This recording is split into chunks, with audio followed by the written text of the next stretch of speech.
عظیم چٹانوں کے درمیان تنگ راستہ جسے لوگ حلالی و حرامی والی موری کہتے ہیں، ایک پر اسرار مقام جہاں ہر قدم کہانی سناتا ہے۔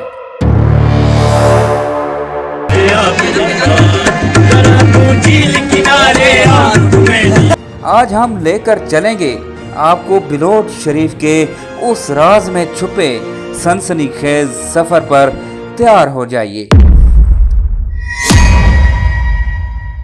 ڈیرہ اسماعیل خان سے 55 کلومیٹر کے فاصلے پر شمال مغرب کی طرف چشمہ روڈ پر واقع ایک تاریخی مقام جسے مسلمان کافر کوٹ اور ہندو راج بل کی نسبت سے بل کوٹ کہتے تھے، موجودہ بلوچ شریف کے نام سے موسوم علاقہ خاص تاریخی اہمیت کا حامل ہے۔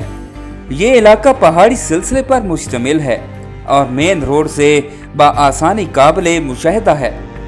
بلوچ شریف کی قدامت کا اندازہ اس میں موجود آثار قدیمہ سے لگایا جا سکتا ہے۔ بلوچ شریف کے بارے میں تاریخ میں نقل ہے کہ اس قصبہ میں پائے جانے والے آثار قبل از مسیح کے زمانے سے تعلق رکھتے ہیں۔ یہ قصبہ صوفی اعظم کا گاڑھ تصور کیا جاتا ہے۔ اس قصبے میں موجود آثار قدیمہ اپنے اندر بہت سی داستانیں چھپائے ہوئے ہیں۔ بلوچ شریف سیاحوں کی آمد و رفت کا مرکز بنا ہوا ہے۔ نہ صرف پاکستان کے مختلف شہروں سے بلکہ ہندوستان سے بھی لوگ یہاں کے آثار قدیمہ کو دیکھنے کے لیے آتے ہیں۔ بلوچ شریف کا قدیمی نام بل کوٹ ہے۔ اوٹ بنیادی طور پر سنسکرت زبان کا لفظ ہے جس کے معنی قلعہ کے ہیں، اور چونکہ یہ قلعہ آج سے تقریباً 2500 سال پہلے راجہ بل نے تعمیر کرایا تھا، اس لیے اسی مناسبت سے اسے بلوٹ کہا جاتا ہے۔ مقامی لوگ اسے بلوٹ کہتے ہیں۔ ایک محتاط اندازے کے مطابق یہ قلعہ 326 قبل از مسیح ایک پہاڑی پر تعمیر کیا گیا تھا۔ بلوچ شریف میں دو بڑے پتھروں کے درمیان بننے والا ایک تنگ راستہ جسے آج تک لوگ حلالی و حرامی والی موری کے نام سے پکارتے ہیں، یہاں پر ہر سال بیساکھی کے موقع پر ہندوؤں کے روحانی اور متبرک شخصیت ستی کیورام کے جنم دن کی خوشی میں بیساکھی کے میلے کا انعقاد کیا جاتا ہے۔ یہ سلسلہ تقریباً 4 دہائیوں سے جاری ہے۔ ملک اور بیرون ملک سے ہندوؤں کی بہت بڑی تعداد ہر سال یہاں میلے پر شرکت کرتی ہے۔ یہاں پر ہندو یاتریوں کا جوش و خروش اس وقت دگنا ہو جاتا ہے جب یہ چادر چڑھاتے ہیں۔ ستی کیورام کے بارے میں بتایا جاتا ہے کہ وہ تقریباً 400 سال قبل بلوچ شریف آئے تھے اور انہوں نے یہاں پیپل کے درخت کے نیچے اپنا پڑاؤ ڈالا تھا۔ ان کی وفات کے بعد یہیں پر ان کی سمادھی بنا دی گئی تھی۔ یہاں ایک بات اور قابل ذکر ہے کہ یہاں ہندوؤں کے ساتھ ساتھ بعض مسلمان آسیب زدہ خواتین دھول کی تھاپ پر دھمال ڈالتے ہوئے اپنی بیماریوں کا علاج تلاش کرتی نظر آتی ہیں۔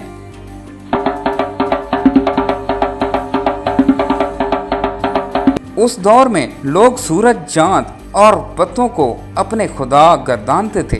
یہ وہ دور تھا جب اسلام کی روشنی ابھی نہیں پھیلی تھی۔ کسی زمانے میں دریائے سندھ اس پہاڑ کے بالکل قریب سے گزرتا تھا اور بت پرست لوگ اپنے بچوں کو اس کے پانی سے غسل دیا کرتے تھے۔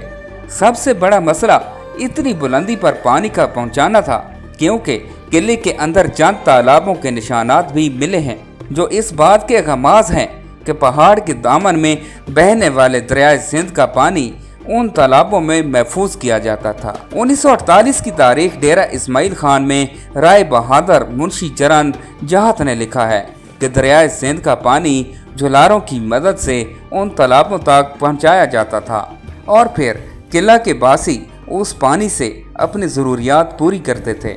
ایک خیال کے مطابق جب یہ شہر راجہ بل نے آباد کیا اور پہاڑ پر قلعہ تعمیر کروایا تو اس کے مقابلے میں راجہ ٹیل نے بھی یہاں سے کچھ دور ٹیل اوٹ تعمیر کیا تھا، جس کی مدھم علامات آج بھی ڈھونڈنے والوں کو غور و فکر کی دعوت دیتے ہیں۔ ایک لحاظ سے اس قدیم قلعے کی کہانی دو ہندو راجاؤں کی کہانی ہے۔ راجہ ٹل بنیادی طور پر ایک شیطان فطرت راجہ تھا اور اس نے راجہ بل کو دھمکانے کے لیے ٹل اوٹ تعمیر کیا تھا۔ بل اوٹ کے قریب ہی ڈھکی کا مقام ہے، جہاں کی اعلیٰ اور بے مثال کھجور پورے ملک میں مشہور ہے۔ قلعہ بل اوٹ دراصل ان کاریگروں کے فن کی منہ بولتی داستان ہے جنہوں نے اپنے فنی حسن سے یہ قلعہ تعمیر کیا۔ قلعے کے مختلف پتھروں پر کندہ کیے ہوئے بیل بوٹے یہ ظاہر کرتے ہیں کہ اس زمانے کے لوگ اعلیٰ تعمیری ذوق رکھتے تھے۔ یہ بیل بوٹے ان کی شبانہ روز محنتوں کا منہ بولتا ثبوت ہیں۔ قلعے تک جانے کے لیے ایک کشادہ راستہ تعمیر کیا گیا تھا جو کہ مختلف رنگوں کے پتھروں سے مزین تھا۔ یہ راستہ گھومتا ہوا قلعے کی بلندی تک پہنچتا تھا۔ آج بھی ایک راستے کے ہلکے ہلکے نقوش موجود ہیں۔ قلعے کے اندر ایک جگہ ہے جو کہ ایک کمرے سے مشابہت رکھتی ہے۔ کہا جاتا ہے کہ یہاں لوگ عبادت کیا کرتے تھے۔ قلعے کے برجوں میں ان لوگوں نے اپنے دیوتا رکھے ہوئے تھے۔ کسی زمانے میں قلعے کے عین بیچ میں ایک چبوترا ہوا کرتا تھا جس کی علامتیں آج بھی پائی جاتی ہیں، چونکہ وہ دریا کو بھی رزق کا ذریعہ خیال کرتے تھے۔ اس لیے کہا جاتا ہے کہ ہفتے میں ایک شب وہ لوگ جمع ہوتے اور پھر دریا کو خشک کرنے کے لیے خوشی کے گیت الاپے جاتے تھے۔ ان گیتوں میں وہ دریا کی طلاتم خیز لہروں اور مہربانیوں کا بھی ذکر کرتے تھے۔ ان کا خیال تھا کہ اس عمل سے دریا ان سے ہمیشہ راضی رہے گا، لیکن تہذیبیں مٹ جاتی ہیں، ثقافتیں تباہ ہو جاتی ہیں، اس کے آثار باقی رہ جاتے ہیں۔ قلعے کی بلندی تک پہنچتا تھا۔ آج بھی ایک راستے کے ہلکے ہلکے نقوش موجود ہیں۔ قلعے کے اندر ایک جگہ ہے جو کہ ایک کمرے سے مشابہت رکھتی ہے۔ کہا جاتا ہے کہ یہاں لوگ عبادت کیا کرتے تھے۔ قلعے کے برجوں میں ان لوگوں نے اپنے دیوتا رکھے ہوئے تھے۔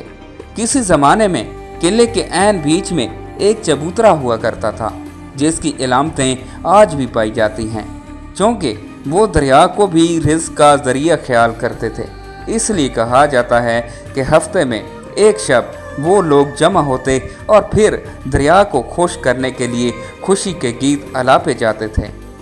ان گیتوں میں وہ دریا کی طلاتم خیز لہروں اور مہربانیوں کا بھی ذکر کرتے تھے۔ ان کا خیال تھا کہ اس عمل سے دریا ان سے ہمیشہ راضی رہے گا، لیکن تہذیبیں مٹ جاتی ہیں، ثقافتیں تباہ ہو جاتی ہیں، اس کے آثار باقی رہ جاتے ہیں۔